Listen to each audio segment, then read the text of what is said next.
The AL West is a very tough division, if you will, this year.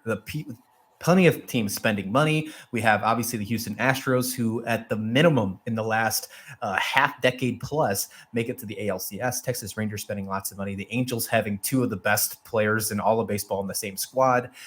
And then you have other teams in the mix. Projected to be at the bottom is the Oakland Athletics, possibly the Las Vegas Athletics once the season is over.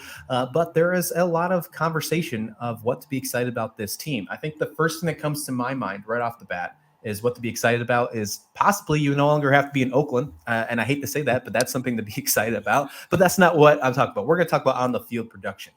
In my mind, it sticks as Ken Waldichuk. I think Ken Waldichuk is going to be your most exciting player this year, coming over in that trade from the New York Yankees. And it looks like you won that trade after seeing Frankie Montas being out for a long time now. He is just an amazing prospect. We are going to see a lot of fun out of him.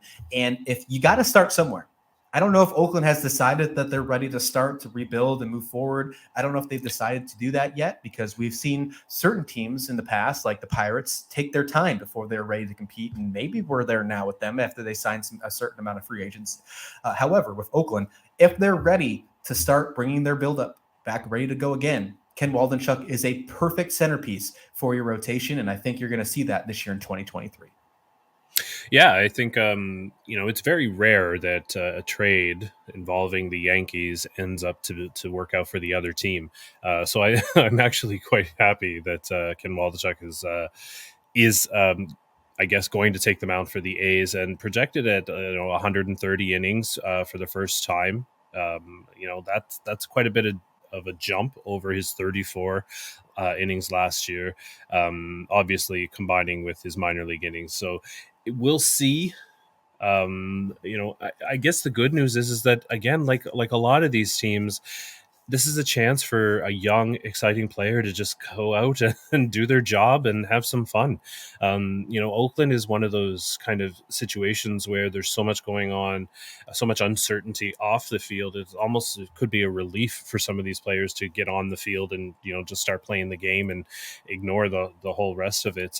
And he'll be fun to watch, but I have somebody who could be even more fun. Ooh. And he could benefit from these rule changes.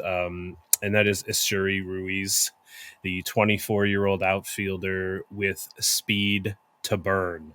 So he's projected anywhere from 20 to 36 stolen bases. But I will point out that in 2022, this young man stole, through 3 levels of the minor leagues, 85 bases last year. 85. If he can earn a job every day in Oakland, shouldn't be that difficult, considering, what a mess they are. Yes. And that's a good situation for a young guy like this to be in, right? Just to go out there and do your thing, young man. But the key will be, can he get on base? Obviously, in his time, in his 36 plate appearances last year, nothing really that we should be banking on. He didn't do so hot, a 25 weighted runs created plus. So, he's going to have to figure out the bat and get on base and all that stuff. However, in the minor leagues, that wasn't really an issue for him. So maybe some adjustments to big league life and some bigger bases, and this kid could approach the 100 stolen base mark from Ricky Henderson. Think about that.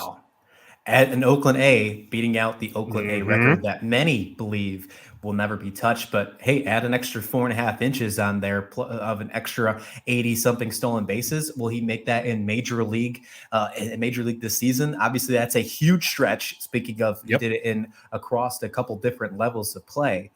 But somebody is probably going to get to that number eventually, especially with all these new things they're adding to enhance stolen bases. Why not be a guy wearing an Oakland A's uniform? Seems almost fitting, doesn't it? Seems almost fitting. All right, let's move on. I'm not saying he will, but if anybody has a chance, it's going to be him. I love it. See, look at that. I had a hard time deciding on what was going to be exciting about the Oakland A's because there's a lot of question marks. Don't get me wrong. There are some concerning things. There are some issues going on with the team outside and inside. I mean, there's just a lot of kerfluffle if you will. Look at me putting that word Yeah. in a podcast. But I mean, Nice. is that even a word, by the way? And that's honestly what I feel about with the Oakland A's. Are they even going to be a competitive team? The answer is going to be no, but there's a lot of exciting things about this Yep. team in 2023. And especially if they have the stolen base champ. I mean, count me in, Sean.